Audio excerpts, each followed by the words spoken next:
So welcome back to those of you who have been out, who have come back in from chatting by the exhibit stands. We're going to kick off with the session on solutions for hospitals and health professionals. So returning, but before I do that, I want to just run through a couple of little things that you may, to let you know what's going on in the world of Health 2.0 and what's going on at this conference. So if we can run the slides, as you can see, we are currently in the world of Health 2.0 Europe, which is yesterday, today, and tomorrow. But there's a number of other conferences that we have going on. So we can flip to that slide, please, Em. Or maybe not. Here we go. Oh, we're going. All right. No, we're going to go in a different order in that case. This is my good friend Jordi Serrano Pons, who is, or is it Pons Serrano? I can never remember which one it is. Serrano Pons. Serrano Pons. He's very complicated. Why don't you become like a Brazilian soccer star and just have one name? Just going to call you Jordi. So about a year ago, a little after the last conference, Jordi and Pascal had a secret meeting, and they came and said to me, hey, for next year, Health 2.0, we're going to move across Barcelona, and Jordi's going to be working with Syria on this new thing called Healthio. And I went, what the hell is Healthio? So, Jordi, what the hell is Healthio? Thank you, Matthew. Thank you, everyone. So Health is what you see downstairs, okay? We are very happy to be able to work together with you as a collocated event. We're totally complementary. I mean, what we want to do is to invite people, citizens, patients, healthcare workers, and innovators, all together mix. Doesn't matter who you are. We want to invite them and guide them through a guided tour. As you can see downstairs, there's some guides with the white T-shirt, which will guide you through 25 different itineraries. We have itinerary of mental health, promotion of health, women's health. We have itinerary of diabetes, chronic disease, respiratory. And basically what we do is the guide, makes an initial speech about what WHO or another base evidence sources says about diabetes, respiratory disease. And after that initial pitch, they guide you through 5-6 stops where you can see different devices, projects, and everything. For example, in diabetes, they say, oh, thank you to come to the itinerary of diabetes. We're going to guide you through social diabetes, blah, blah, blah, blah, blah. Respiratory. And what is important is all the companies downstairs have to be very interactive.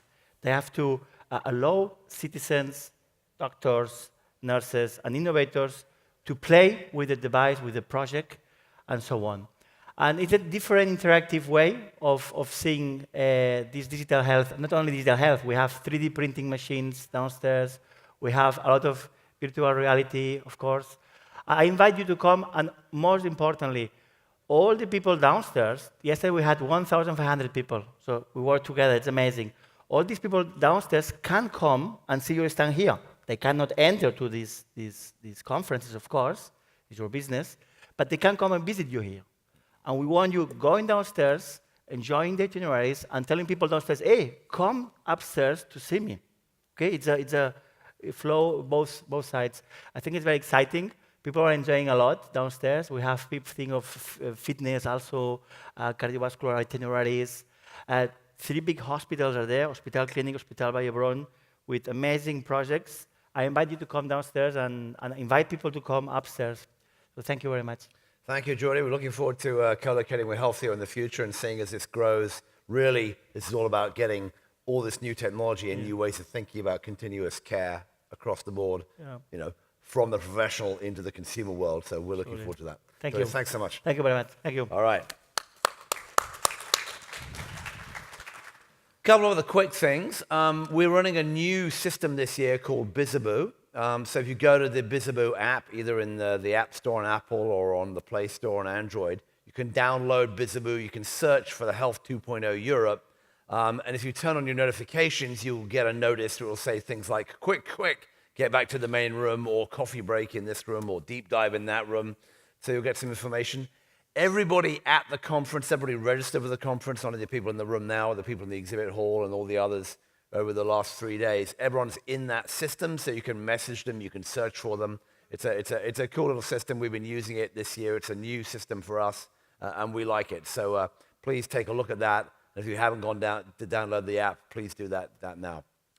Just a quick update then about what else we're doing. This is the conference we're in now.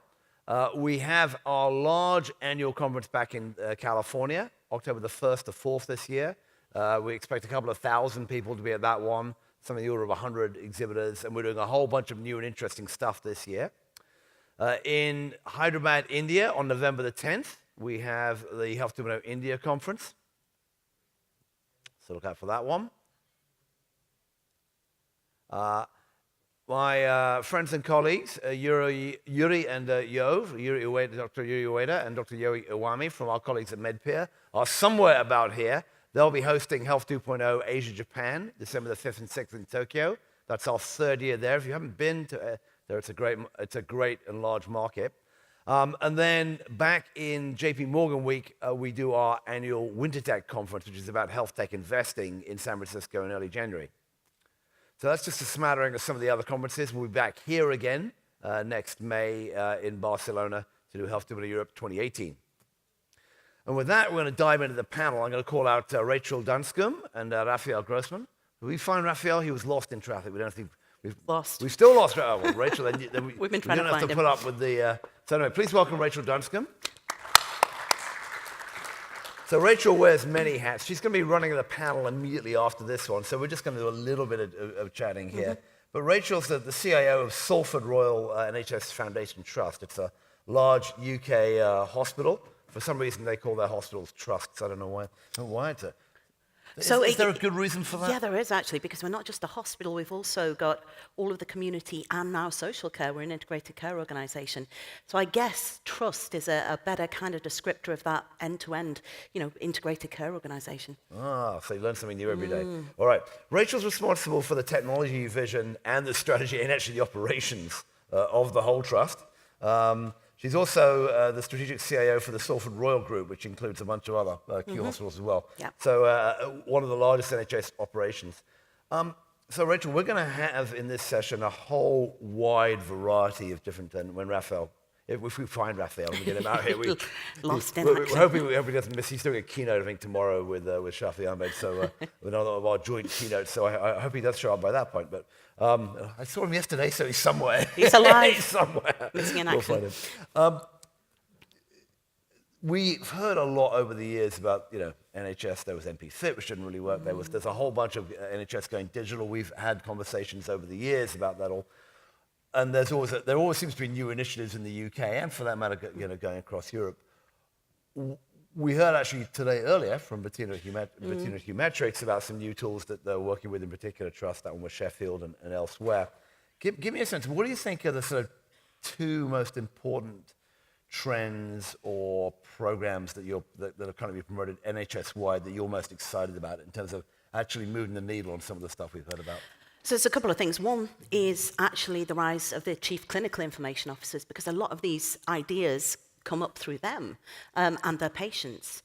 And certainly, we're getting support, nationally to fund those posts and multidisciplinary teams of clinicians that work in informatics and bring those ideas on and through. And that's exciting. That's got a national mandate, and we now have a national Chief Clinical Information Officer, Keith, who is championing that, and he's also been a chief exec. So I think that's helping bringing ideas on and up.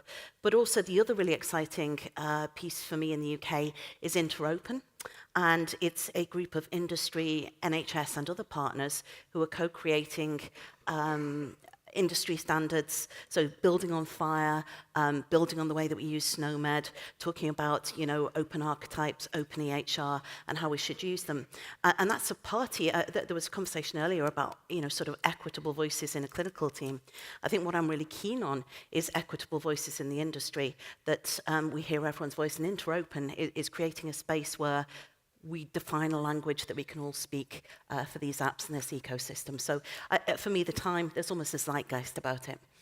So how much of this is bridging the problem between, which still exists in the UK, but exists in every country, which is, between consumers and primary care, and then between primary care and hospital care and all the social care and all the other pieces that you mentioned. How much do you think Interopen and open data is the solution to that issue, or are you really aiming at something different? So I think Interopen will drive some of that, but nationally we've got some really great things that have come out of the government that we're going to be learning from. So, you know, the government authentication we use for our tax returns and other things, looking at using that for our healthcare records so you can then stream your data. The sustainability and you know, transformation plans we've got in regions, and I'm talking about how we have a regional sort of record for the citizen as well. So I think we're starting to make progress on how we dice this. Doing it nationally with MP Fit was never going to work, but a more organic, roots up, knowledge-based at the coalface approach is actually coming to some pretty good conclusions now. When we are, you know, for instance, I'm transacting from mobile apps, from patients right into the clinical record now with results and inputs and things like that. That would not have been possible 2-3 years ago even. Great, great. So we're going to kick off, Louisa, if we can send Louisa out to start off. We're going to see a whole variety of different things that could be used by health professionals. Yeah, Louisa gets to do the long walk. It's almost like the model runway, go over the way there. So while she gets set up, Louisa Dobre is the CEO and co-founder at Comed Health. And Comed is addressing what's been a really significant problem, I think, in the rollout of what I call the enterprise EMRs, which is the fact that the way we now communicate, both even within enterprises, within work teams, or elsewhere,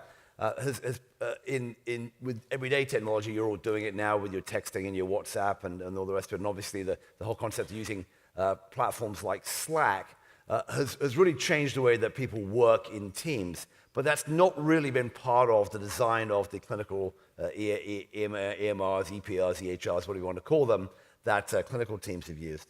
So Comed is a relatively new company based in Switzerland, although Louisa is a Romanian. For some reason, it was written down that she was Swedish, and I went, you know, that was just an error that everyone thinks any blonde person is Swedish by definition, but not. And what you're going to see is Comed's that sort of Slack for healthcare approach of building instant medical team communications. So I'm not going to steal her thunder. I'm just ready to go. Louisa, why don't you just give us a break-in and show us what you're going to be doing with Comed and how that helps medical teams instantly communicate. Is my mic? Yes. You're on.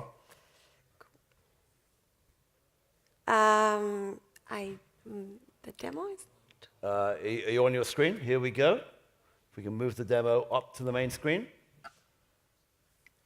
So hello everyone, yes, I'm Louisa Dobre, I'm the CEO and founder of Comed Health, and I'm very glad to be here. Today I take the coat of nurse, so I will be Nurse Jenny Meyer. And I just started my shift, and I'm logged in Comed Health application. And here basically I can see on the top all my most important patients. We have an algorithm that suggests which are the most important patients. I can scroll down, I can add new patients if I want to, but our system is integrated with electronic medical record. So basically chat rooms of these specific patients are created in the moment the patient checks in the hospital. So once the patient checks in, a chat room in our application is created, and the nurse responsible where the patient journey starts is invited in the chat, and this is how it continues. Below, I can have direct messages with my fellow doctors or nurses. The green button suggests they are available or they are offline. I can call them, I can video call them. So just let's look in a patient's room. This is Emma Abel. She had a car accident, and all the communication is centralized between all the healthcare providers taking care of these patients from the check-in to the check-out. So here, if I scroll down, up, I can basically see all the communication happening. So I can also collaborate, I can add new tasks or attach files. So as a healthcare profession, you are bombarded by a lot of messages daily. And the beauty of our application is that we are able to send instant messages with push notification only for whoever is interested in this information. So let me connect from my other device, and I can write to Nurse Jenny, how is the patient feeling? Okay. So Dr. Lars Muster just wrote me, how is the patient feeling? Everybody gets this message, but nobody gets a push notification, so I'm the only one. If I scroll up, I can basically see an integration with the electronic medical record. So we are able to integrate critical data like vital signs in the form of chatbots. So we integrate risk data, so in the moment the temperature goes above 40 degrees, for example, in this case, Joy Evelyn took an action, so you can see immediately she received a push notification for this specific matter, and then when the temperature drops, nobody gets a push notification. The benefit of this application is that all the information is basically centralized and triggers an actionable view for every caregiver instantly, and you have the information at the fingertip. If I scroll here, I can see that basically cluster all the information of this patient. So I can see Emma Abel, and the device is very smart, a software to actually extract from the EMR and the chat all the most important information about this patient that me as a doctor or as a nurse, I can immediately update myself. So I can see the hot verbal topic in the chat is temperature. Here I can also see the tasks that have been done or have been completed. I already checked the fever, so I mark it as done. I can see files. So basically I can see lab results and so on. Now that I just started my shift, I just realized I need to move the patient to a new word. So move the patient to word 100. I put it as a medium priority, and you can see I added a new task, but it goes also in this clustering. So basically, everybody who will open the chat will see what actually tasks have to be done for this specific patient. So in a nutshell, Comet Health is delivering value, is not only a communication tool, is delivering value for all three stakeholders involved: the patient, healthcare professional, advancing care efficiencies, and hospital reducing costs. Thank you very much. Great. So Louisa, come join us and sit down here, and we're going to go straight on and show the next demo. This is Henrik Ibsen. He's from Denmark. He's the CEO of Open Telehealth. That's a white-labeled remote patient monitoring system. It's already got a Class 2 medical device, 2A medical device approval. And basically, he's going to show us now the secret source of the work and success they've had in Denmark over the last 4 years of developing this open telehealth platform. So, Henrik? Thank you. I'm going to show you as a nurse also how to use the system. And now I'm logged in as a nurse in the heart patient group. If I was logged in as a COPD nurse, I would not be able to see my patients, or these patients, I would see some other patients. So what you typically do when you log on, you start going to the red bells here and have a flyover and see this is the protocol of the heart program and was done this morning. One second, Henrik. Can we make sure that the demo is up on the screen, please? Oh yeah, that would be nice. That would be nice. Can we move that over? Wake up. We'll allow them backstage. So I'm just going to tell you that without breaking a sweat over the last 4 years, we have demonstrated the ability for one nurse to manage 2,000 patients a week using this platform, which basically boils down to 50 patients per hour. And in order to do that, you need to be very efficient. So what we do is we first go into this, when you will see it, you will see that we go into the system and remove all the alerts that do not require an intervention. So removing all the alerts that doesn't require interventions is done in one workflow, clicking this button. And those who are left are the ones on the screen. In this case, we have maybe 10, and that leaves me 10 interventions that I have to do in 1 hour. And some of these are really easy because the blue bell tells me that a patient was non-compliant to the protocol. And if I can ignore that, I'm just going to do that, and then the patient is removed from the to-do list, and now I can process the one with the red alerts. So looking at the Nancy Ann here, I would like to see what were the actual measurements that was received from Nancy Ann. It was done this morning. It had a high blood pressure, red alert, and there was also a yellow bell on the weight and the glucose. I'm just going to send a receipt to Nancy Ann to make sure that she knows that we have seen her data, and then I will go into the trending curves just to see how that. I'm unfamiliar with this computer. I'm going to the trending curve to see how that looks, just to check on her data.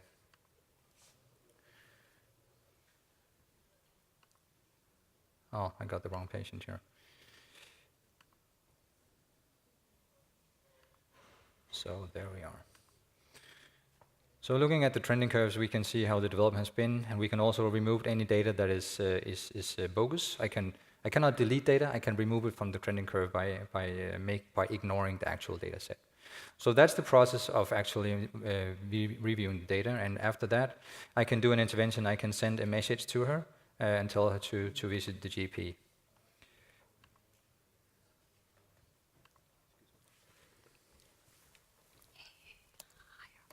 So now I've done an intervention, and I can process the next patient.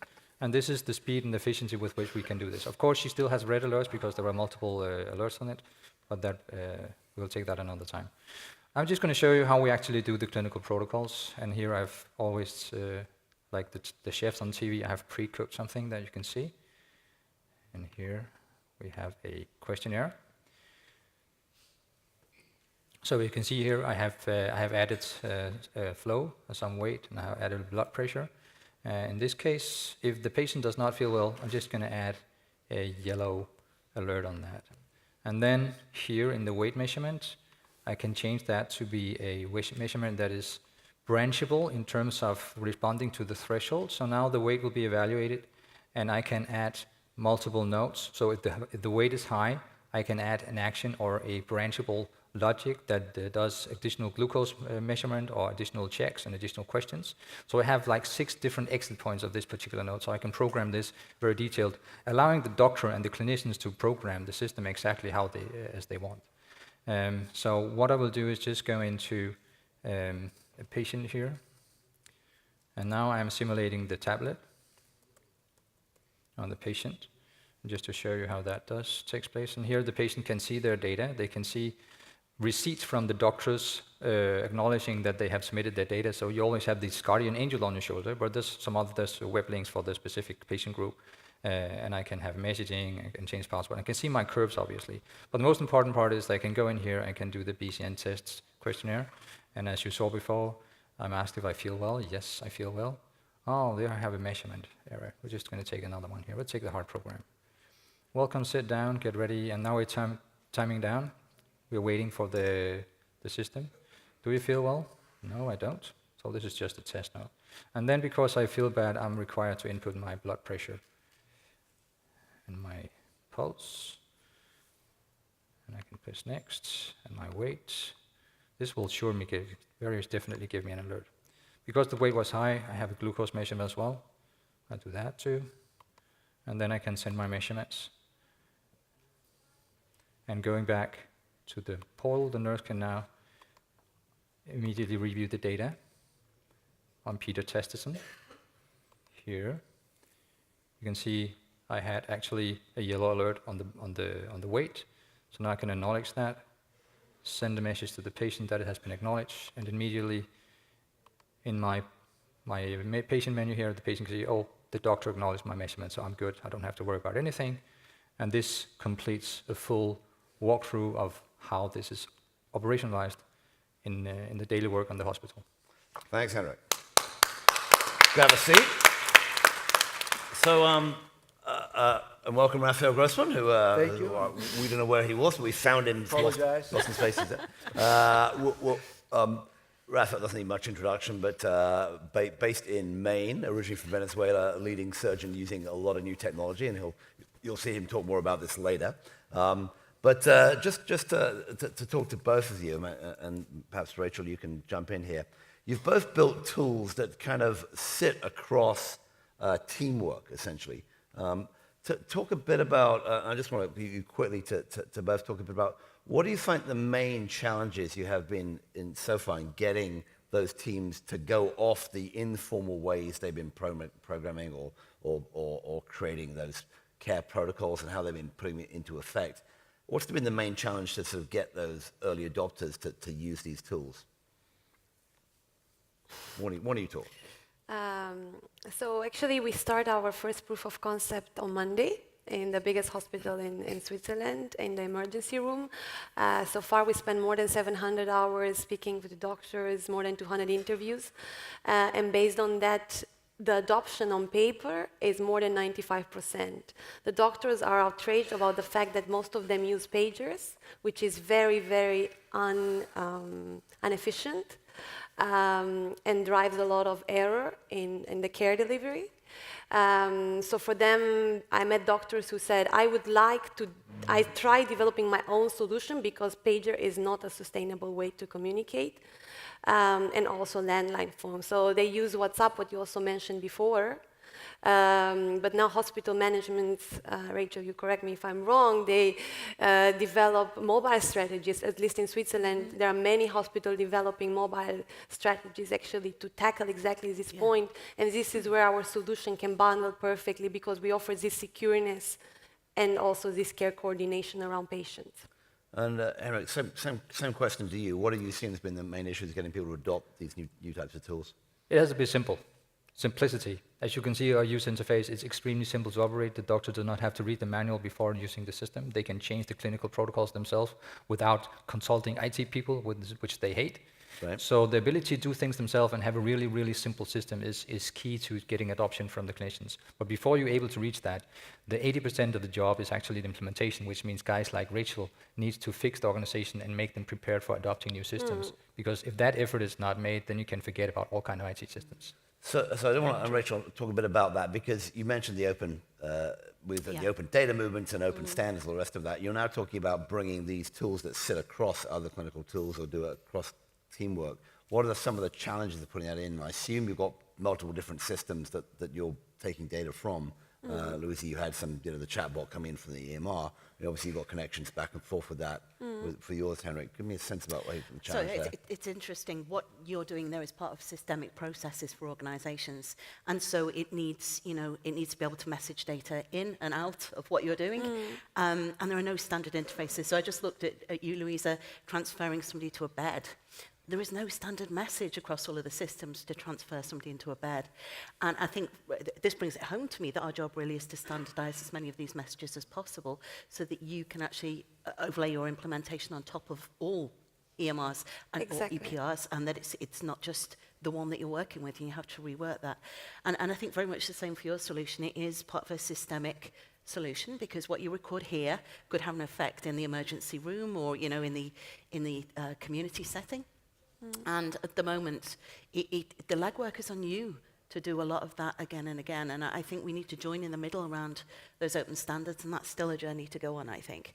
But it does make it harder as a smaller company to actually make these things successful if they're not, if they're bespoke developments in a lot of cases. Henrik, in terms of how you've been developing this in Denmark, I'd be interested to find out what your relationship is with the different electronic patient record vendors that you have in Denmark, and there's a big project to bring in Epic in a couple of regions, and after you've been working in that region. But this is a sort of systemic problem between how do you, and we mentioned the FHIR standards, and there are various projects in different countries about an international project to try to make it easier to plug these tools in, but we know it's still been a struggle. I did a lot of survey work about this last year in the US, and it's been a struggle to get access to the data into those platforms. So just say a word or two about how you've manage that process of integrating data back and forth, and then perhaps you can contribute as well.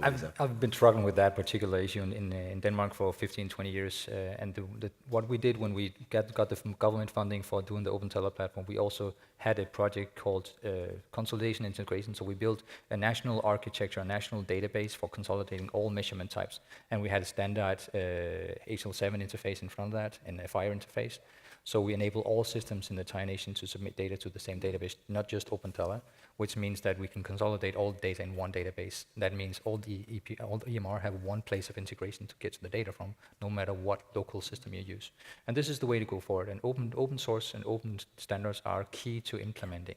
And one other example is that we have a messaging in our system. We want to transit to your messaging system, and we want to bring that into our platform because we cannot do this as good as you can. So we have open standards and open interfaces in our component as well, so we can add other people's software as a part of the whole. I think this is the key to going forward, why open standards is so important. Yeah. And Louise, do you have a quick comment about, I know it's earlier stage for you, but the struggle of integrating with the currently available systems? Yeah, definitely. I mean, this was the first topic in our first month. We are working with integrators. So we have specific partners that we are working. In Switzerland, we work with a partner who has more than 170 hospitals on their database and 20 million patient records. So exactly to your point, we connect to the API in order to access the data by just maintaining one API. And we follow this model with other providers that can actually help us scale the model, but also reduce integration time. Yeah, we had a session yesterday morning on blockchain, and there'll be some mention of that in the late session this afternoon, just to bring that up. But we're fundamentally going to go to a world in which we have so many different data sources and so many different sort of communication sources that there has to be, I'm not sure we can't all move to, it's unlikely we're all going to move to Denmark and have one centralized database and get the level of consistency and consensus that you have there. I know that's never going to happen in the US. I don't know where you are. Definitely not in the UK. either. Yeah. And we always thought it's one big national health service, but it's a lie, right? With thousands of systems, yeah. Exactly, so thousands of systems. So Rachel, just give a quick comment you think on the level, where you expect these sort of cross-communication tools, the kind of Slack for healthcare type of things that we've been talking about, where do you expect them to, how do you expect them to be grown and adopted, at least in the UK? It's really valid. Junior doctors get WhatsApp and they set up a group and everyone tries to communicate on their group. And it's an age-old problem, probably globally, actually. So I think where we're going in the UK is, to concede that is a problem. It's a problem we're trying to solve, though. And the problem we're trying to solve is that data isn't in the audit trail for the patient. It's not part of our workflow. And so we do need to plug it in. So it is an absolutely great idea. I think the complexity of how we do that, and we also have to consider that it is a win over the analog process in some cases, but it's not moved to perfection yet. So if I look at some of what you've done there, there might be a diagnosis, or there might be something else, or there might be an opinion given in that text that we can't then put into a SNOMED code easily, and that would be our panacea in the end. So I think it's going to be a journey of getting better than the junior doctors and their rogue WhatsApp groups through to something that is, is semi-communicating to the MR, and then something that can actually codify from using NLP or something, the language that's being used by the doctors, and then codify that actual, language, the natural language. So I think it's the start of a journey, but I think that's a 5-10 year journey to that NLP space where, the doc can just talk at his phone or put into this app, and we'll get some codification out of it that can be used safely in an algorithm in another place. That's great. Just to add a comment to that, we are actually being able to already put this information in the electronic medical record. Yeah. So actually, we are just mirroring, and we are pushing through a channel. You can actually see exactly the same chat as in the application. Fantastic. Yeah. All right. Thanks, Louisa. Thanks, Henrik. Very interesting. We're going to move on now. We'll give them an applause as you want to leave the stage now. That's your cue to gently walk off. Thank you. Thank you very much. Thank you. And we're going to move on now. This is, I was sort of calling John, but João Pedro Ribeiro from Portugal. He is the CEO of PeakMed, and we're now moving to a different part of the world, and one which I'm certainly going to drag you into, Raphael, which is looking at tools for perioperative planning, in this case for orthopedic surgeons, to help them visualize and plan their surgeries in advance. So today he's going to show us a real example of how a physician can use the platform to plan and make a placement during surgery on a patient. So if you're ready to go, João, please take it away. Okay, thank you, Matthew. So my name is João Pedro Ribeiro. I'm CEO and co-founder of PeakMed. And I have a quick question to ask. How many of you have elderly in the family? We all do, right? Grandmothers, grandfathers, uncles. And we do care about their well-being. So we want them to be active, so to go from one point to another without any kind of help. And in fact, in the US alone, there are over 1 million orthopedic surgeries every year only for hips and knees. But at the same time, there's a 20% probability of something goes wrong inside of the operating room. One of the most important aspects the surgeon wants to know is the right implant to use in that patient and the right dimension of that implant. So that's why we created PeakMed. So here we are seeing an 82-year-old patient with a tibial fracture and a malconsolidation of that fracture. So the surgeon wanted to first to better understand all of the malconsolidation of the fracture and what kind of implant in order to perform a total knee replacement. So I will show you here. As you can see, we have the 3D model here, so it's easier for the surgeon to actually understand all of the extension of the fracture. It can go as well through the 2D slices of the CT scan, so now we know what we are seeing in the 3D model. Okay? So it can even make some additional measurements, perhaps to know some kind of distance or the right dimension. But the most important part is when he has the possibility to actually have the 3D template of that specific the specific implant, sorry. So now the surgeon has the possibility to actually see both in 2 dimensions and in the 3D one, because if I move out, there you go, you have the template there. So now we can even change the color. So the surgeon can actually see the right implant, rotate it, and he can do as well the same thing in the 3D model. So in that way, it's easier for him to actually place the right implant. So now, let's put the implant in the right position. Okay, rotate it. Perhaps this is a smaller size. Let's change it to the number 3, and it changes automatically. So now, probably and potentially, we have the right template for that specific patient. We can even zoom out and hide our femur, because for this specific procedure, the most important part is the tibia. So we can really hide the femur, and we can even see the model inside. So in that way, since we are seeing like a cutting plane of the planning, so it's easier for the surgeon to see the extension of the problem, the right implant to put in, the right dimension, and he can actually see the implant inside of the patient. So after doing all of this work, he can export a report. So this report will have patient-specific info, some images, and all of the planning in 3 dimensions, and it's possible to actually send to the tablet. So the camera now on the tablet. Okay. Ooh, there's a lot of light. Okay. So now he has the 3D model, where he can actually see all of the final planning. He has a report with all of the patient's info, and even the list of the materials he used during the planning. So in that way, he can actually give to the nurse inside of the OR in order to sterilize that specific material. And some images, preoperative and postoperative. So the goal with this ecosystem is to actually first to give all of the information to the surgeon before the surgery, okay?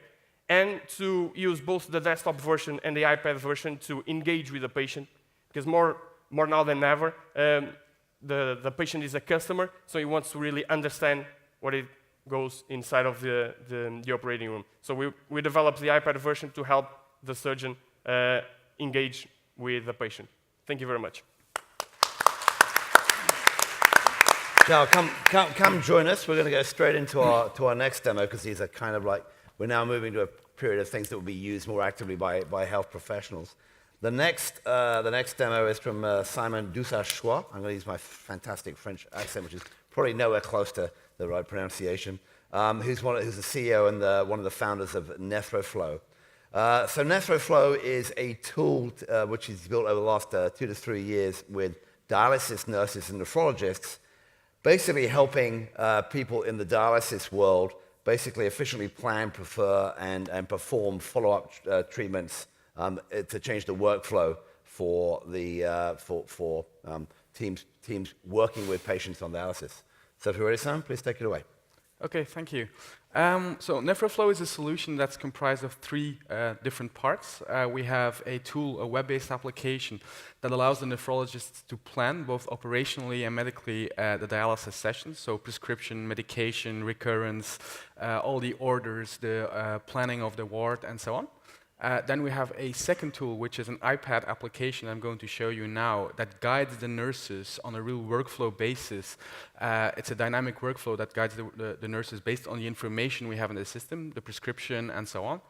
And then the third tool that I'm also shortly going to show is a real-time monitoring dashboard that captures data from dialysis machines. It captures the entire workflow in the dialysis rooms, and it gives nephrologists a real-time dashboard to see what's going on in their centers. So I'm now going to log in with one of the accounts of the nurses, and when the nurse first logs into the system, he or she will see the overview of the dialysis room. So this is really a layout of the room, and you can switch between the different rooms. You can connect patients or set up a machine for a patient by clicking on the cross, but I'm not going to show that now. I'm just going to show how a patient that's already been set up, that's already been connected to the dialysis machine, or that will just be connected, sorry, to the dialysis machine, how the nurses experience that workflow. So when I show the application, when I open it, it will tell me that there are 3 concurrent workflows right now. I have to connect the patient, I have to perform vascular access care, and I have to take a blood test today. And that's all based on the information, the recurrence we have in the system. If I now open the connect phase, I see that one of my colleagues has already identified the patient, measured the patient's vital signs, and I can now continue to measure the weight of the patient. We enter this weight into the system. What we then can do for the nephrologist is to show them for the nurses, is to give them a complete calculation tool to get to the ultrafiltration. So all the manual calculations that would normally be done, you can all do this in our application. What you can do is then start, continue the connection with the patient. I'm not going to go through the entire workflow, but we have workflows for each phase of the dialysis treatment and for all types of dialysis treatments that are happening in center. What you can also do is register all sorts of events that happen during the session. So you can take measurements, you can register complications, you can give unplanned medication via standing orders. For example, if I register a complication, a hypertension, for example, then the system will pop up the care protocol, the standard operating procedures for the ward, and guide the user through the complication. Once you register this complication, everything goes directly online into our platform and then via our platform into the EMR. What we also have is a complete mobile record for rounding for nephrologists. So you can view charts of the history of the patient, you can view the lab results as they're coming in, all in real time in the application. And maybe also what's interesting is that you can also change prescriptions, you can change medication schedules, all bedside next to the patient. So you don't need to write anything down, you don't need to call a colleague or do it desk side. You can just do it during your workflow, and this saves a great deal of time. And now the last thing that I'm just going to show in the last half minute is then the dashboards that we built. So here you see the 6 patients, or the 5 patients, sorry, that are currently in the dialysis session. If I select one, I will get all the information from the dialysis machines in real time. So the ultrafiltration rates, the blood pressures, and so on. And if I go back to that patient session, you can see all the evolutions over time for that patient. So we really we store all the data in a structured way, and we can use this to build KPIs, dashboards, and all sorts of things to support a better quality of care. And maybe to round up, using this system in a dialysis center can provide up to 60 minutes per nurse per day of time gain by just saving administration, by having less things to write down. So thank you for your attention. Thanks, Simon. Grab a seat. So, Raphael, I want you to comment a bit about this, and also Rachel.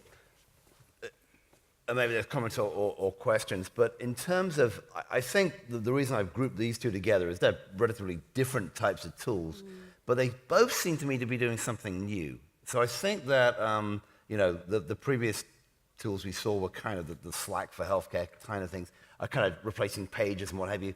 This is probably either replacing paper or doing something new. I mean, maybe you could comment, Raphael, on if I'm right about that, and then perhaps some comments and questions for Simon and Joe about how that's changing the actual workflow and how clinicians think about what they have to do.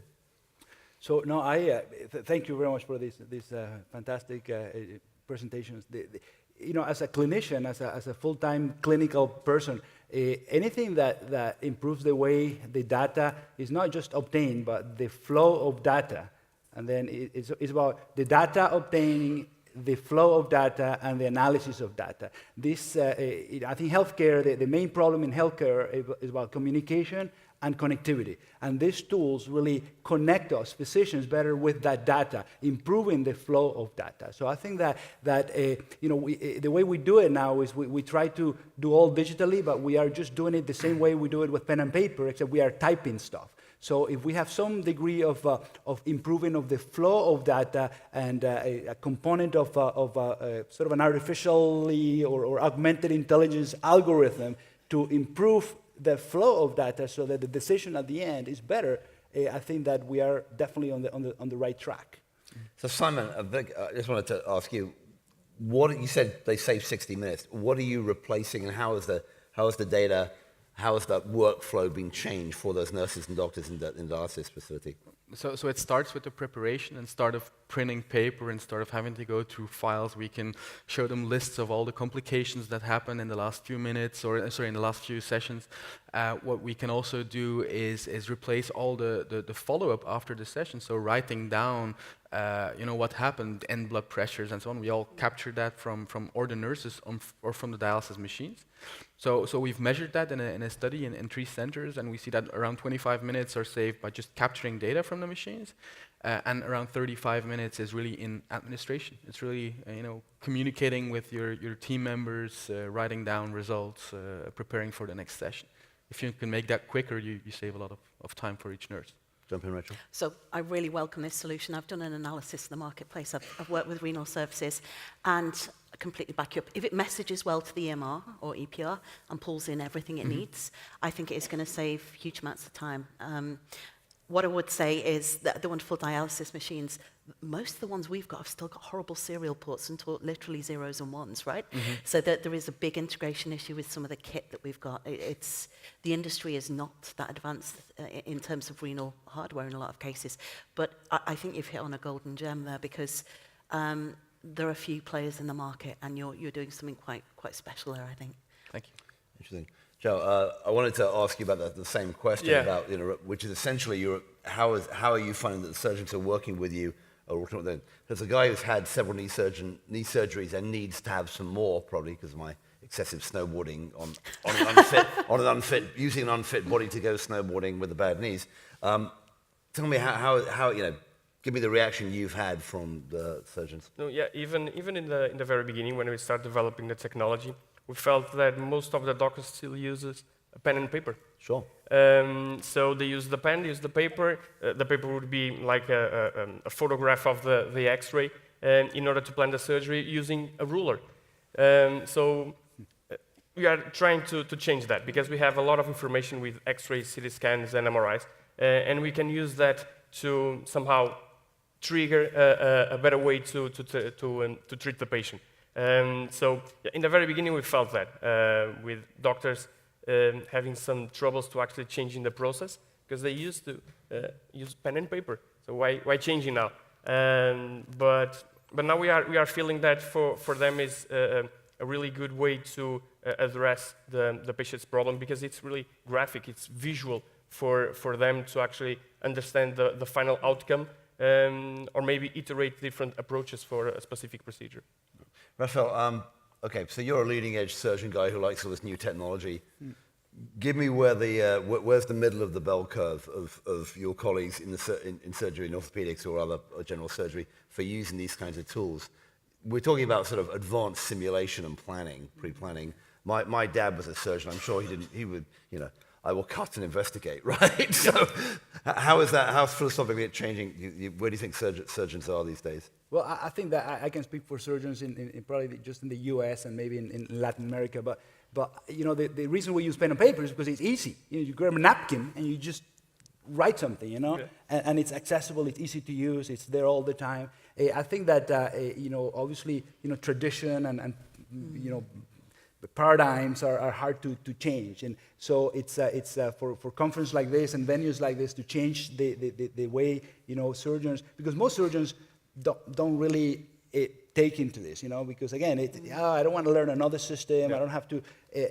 So I think that the fat part of the curve is certainly towards just using pen and paper, But I think that as the next generations are trained, and that's why education is so important, Yeah. we need to train the next generation of physicians that will take, and providers, nurses and et cetera, that will take over, and they play with these tools, they communicate with these tools, they do silly pictures of their breakfast with these tools. We need to empower those tools to then help and augment communication and connectivity in healthcare, because it's all about connectivity and communication, to not just save time and be more efficient and save money, but to improve the outcomes of those patients. Great. All right, so we're going to move along here. So I want to say thank you very much to Simon and to Jam. Thank you. And next up, we're going to move a little bit away from a little bit closer to overall data and overall care management workflows. So next up is Roberto Machado, and also from Portugal. I'm not sure my Portuguese is getting better. Of course, my favorite soccer manager, well, no longer my favorite because he left Manchester United, is a Portuguese, so my Portuguese is better than it used to be. He's the Chief Technology Officer at OncoStats, which, as you might guess from that name, is a technology and web development company focused on healthcare, looking particularly at cancer and statistics and building that in a structured manner in a database to work with, and it's been working with oncologists. So Roberto's going to show us how oncologists work with his system to integrate, validate, and play with data. So Roberto, please take it away. Thank you. Hello. Let's imagine that I'm diagnosed with cancer. My family doctor told me that my biopsy came back positive, and now, as a next step, I need to perform a series of exams and analyses. I perform those analyses, and based on them, a doctor has to prepare a proposal for a group consultation. It's here that OncoStats enters the scene. Let's imagine that you are that doctor. You visit the central EMR in the hospital that you work. You visit my file, and there you have a button to open OncoStats with some information already open. You can see history, comorbidities, and things like that. Let's start the group consultation preparation. A group consultation is a moment where a group of people, oncology doctors, surgeons, nurses, psychologists, etc., will decide the treatment for a specific patient. It's a big moment where you have to have different data centralized and already prepared. OncoStats helps doctors do that in an initial phase. You can enter important dates, results from exams, and a lot of different things that are really important for that moment. What we have built is a form where that information is structured, and the doctor only has to enter the things that are really necessary and everything that they really need to enter. Let's move on, save this proposal, submit it, and let's see one that I already prepared yesterday. On the group consultation day, the doctor only opens this, and as you can see, everything is structured in an easier way to read by everyone, nurses, oncology doctors, etc., and everyone can participate in the decision-making for the treatment for that specific patient. After they decided, also it's important to mention that we already calculate some things like the stadium and things like that. After they decide the treatment, they can submit the treatment they will do for that specific patient, and OncoStat generates a PDF that they can sign, deliver to the patient can seek a second opinion or go to a different hospital. OncoStat also writes back to the central EMR the decision. What we have seen here is just a part of OncoStats and something that we already have working on 2 different hospitals in Portugal, doing 2 different pilots. We are now working on a better way to register the treatment proposal, the treatment itself, and also the result of the treatment. It's a long way to improve the way that oncology care is delivered these days. Thank you. Thank you. Roberto, please come sit down. We're going to see another view now, again, of, of what I would call the overview of treatment, coming back to what I was talking about when I started off this morning, talking about how we're moving from point of care treatment to overall continuous care. This is Jeremy Corbett. He's an emergency physician from the US. He's the founder of Rocket Health. So Launchpad is what it's going to show us. This is the Rocket Health's population health management platform. And what it's essentially doing is allowing the management and monitoring of entire populations of care in real time, and then identifying those who need help. And so his goal here, as he says, is not just to predict the future, but also to try to change it. And I think for this demo, Jeremy, you're going to be playing a coach. Is that right? That's right. All right. So please take it away and show us what it's like. Thank you, Matthew. As Matthew mentioned, I'm an ER doc, and so on Monday of this week, before I flew to Barcelona, I was working in the ER, and I saw roughly 40 to 50 patients, 20% of whom were there for something preventable. The cost of every one of those visits around $5,000, and unfortunately, most of those preventable visits were there for something related to a chronic condition, the reason we're all here, right? Diabetes, high blood pressure, cholesterol, et cetera. Make no bones about it, I really do believe chronic conditions have the opportunity to sink the global healthcare system. And I know we're at a health tech conference, I get that, but I don't think technology alone is going to work. We created the Launchpad very specifically because we believe healthcare is people-focused, and therefore the answer has to be people-focused. We really believe that population health itself is where people meet data and where providers and patients can get better care as long as every member with a diagnosis is included. We're going to take a look here at a Launchpad. This is a coach's view. So coach logs in, and every diabetic and entire population, this is live data. It will update theoretically as I'm speaking, which isn't great for the speaker, but it'll be fun for you guys. Every diabetic in a population for a large health care consortium in the US. A coach logs in and sees Erica here. Erica has a reading of 432 roughly 10 minutes ago. And this member, this patient, is going to go to become one of those 20% I talked about, unless something takes place. But rather than going to a high level of care with a high level, expensive physician, a coach calls Erica and says, hey, Erica, what's going on? She can look at her average glucose readings. She can dive into trends and determine whether or not this high glucose reading is specifically an anomaly or part of an overall storyline whereby Erica needs some help. She can take a look at blood pressure and weight and get a sense for whether or not there's something else going on, if there's a comorbidity included. She can look at compliance data as well. But what this coach does is she tells Erica, hey, listen, there's some medication management you need. I'm going to give you some data points here. I'm going to have you check your glucose again in 5 minutes. And when she does, 5 minutes later, her glucose reading is back in range, and a medical emergency is averted. If you look down below in Stella, there's a communication segmentation engine, and as the Launchpad gets smarter, it starts to determine what form of communication an individual member wants. It may be email, it may be text, it may be video chat, or it may be a phone call, as in the previous example. But the bottom line is intervention has to take place across an entire population in a medium that is necessary. My father, who's nearly 70 years old, doesn't know what Snapchat is, nor do I want him to know, right?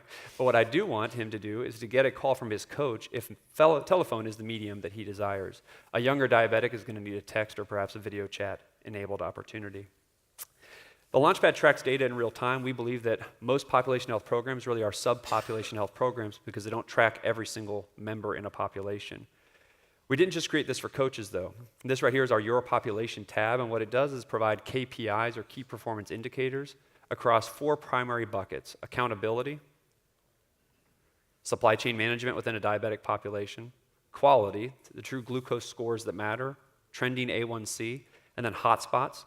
Because the devices we utilize have GPS and cell base station capability, every single member shows up as part of a population. In the US, zip codes are very important. Now an insurer can say, you know what, it's not just the city of Jackson, Mississippi, but this specific zip code in Jackson, Mississippi is having real issues based on the data.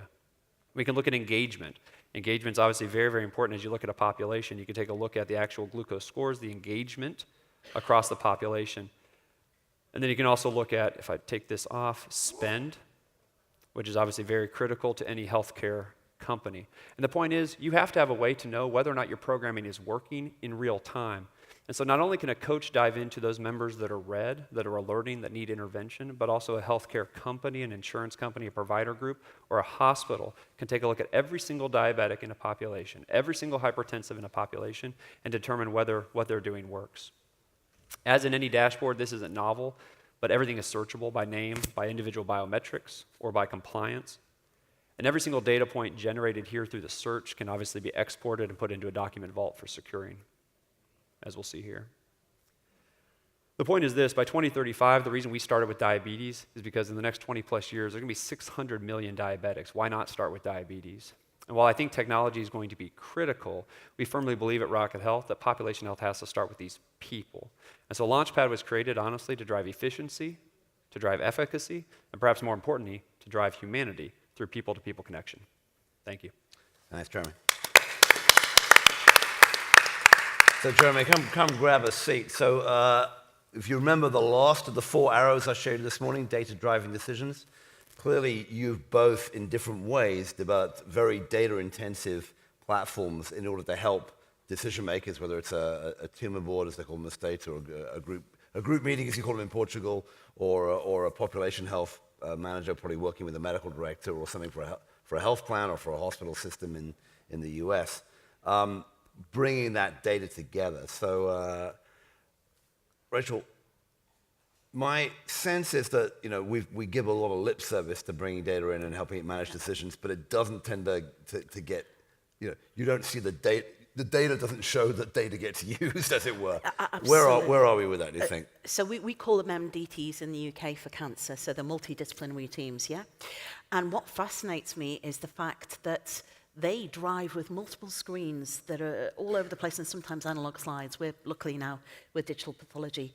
But that view that you can give and that experience for the digestion of information, say with 6 professionals, 7 professionals in different geographies, they need to have a single digestible source of the truth within that time frame. And that's what I particularly liked about yours. I will harp on again about the interoperability with the back-end systems and making sure you get that spot on. But what the value you add there is the ability to have the most effective MDT, the most effective outcome in that time frame. So yes, that's interesting.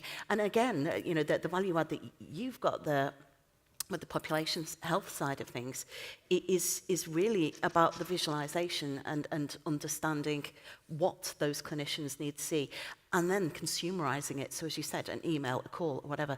And that's one thing that I've really not seen from a population health tool, that kind of consumer preference of intervention. And it was really fresh to hear that. It was really good. Yeah, when you've both been, I know these are both relatively new tools, and you're obviously just bringing them out and rolling them out now. What are you hearing from the people who you're trying to get them in front of, in terms of how this is changing their workflow and their impression of what they need to be doing? Perhaps you can both answer that. I can go first. So in terms of the group consultation preparation, we can save up to 75% of their time. We have measured it, and the group consultation in Portugal, for example, we are not sure if this happens in other places, but doctors meet for half a day and they decide 30 cases in the morning. So they need to make quick decisions, and the data is really important. It needs to be structured in a way that everyone can read and give their input. So the feedback has been awesome, and every doctor that we have shown OncoStats, they want to have it in their hospital, but in terms of integrating with the back end and things like that, takes time, and we are just starting. Yeah. Jeremy? We found that our coaches want to provide the best care possible. I'm not making my coaches do more care.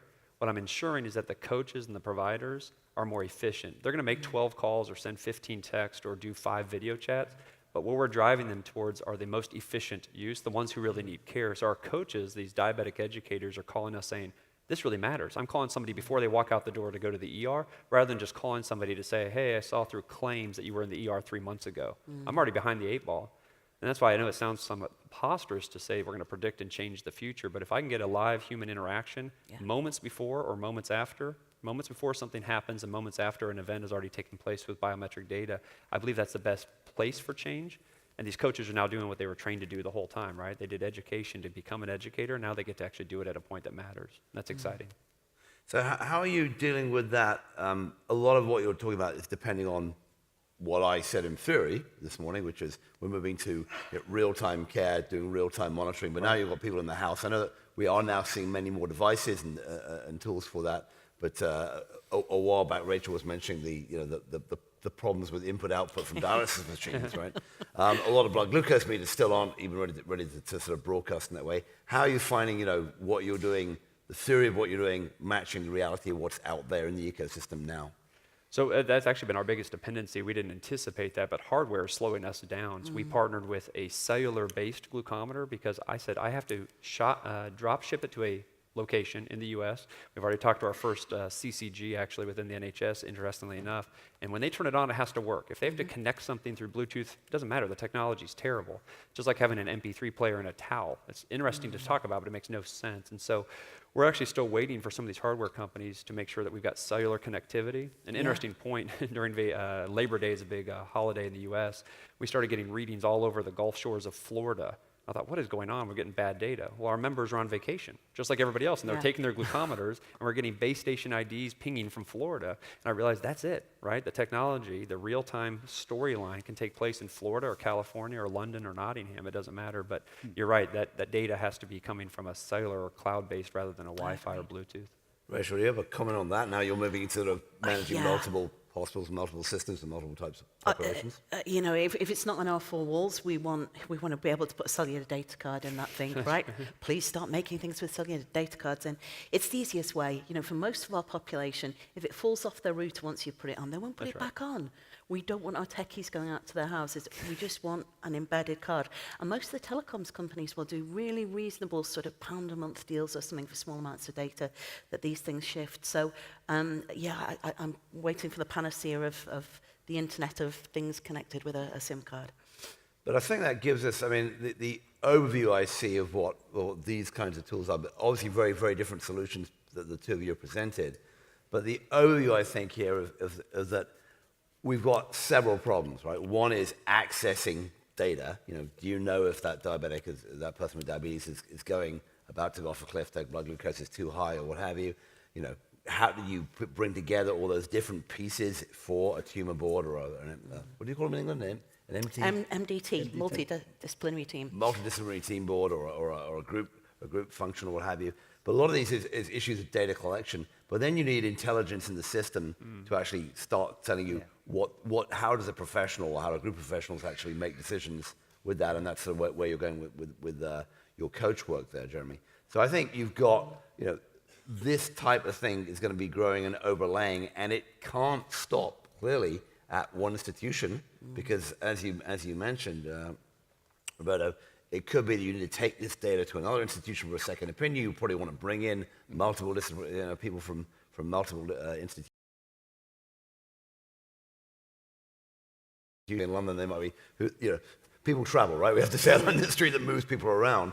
And I think a lot of what we're going to be seeing is how do we attune this collection of data systems to bring some intelligence and some usability both for patients and clinicians over the top. So we're about done, but Raphael, can I give you a final word about what you've just seen? No, I think, again, it's about how to get the data, the flow of data, how you analyze the data. This is a great initiative, and I'm pretty sure that within the next, I don't want to say 5 years like everyone, but the next 15, 30 years, all this is going to be automatized. We're going to have avatars with augmented intelligence and deep learning systems. You're going to have, either wearables and ingestibles that are going to be getting that glycemia. It's going to go out there, intelligent algorithm is going to analyze it, and avatar is going to tell you what to do. Don't eat that donut or inject so much. And then it's going to, so everything that the physician or the provider has to do and analyze and try to, which your coaches are doing now, I think that's all going to be done by computers, which, it's going to be better done by computers, and it's going to let us, physicians, providers, be humans. We've got to be better human doctors. We cannot be better, digital doctors than computers are, So this is great. So we're moving to the world of artificial intelligence and self-driving doctors or whatever. Self-driving patients is coming up. So with that, I want to thank Jeremy and Roberta very much. I want to thank Raphael and Rachel.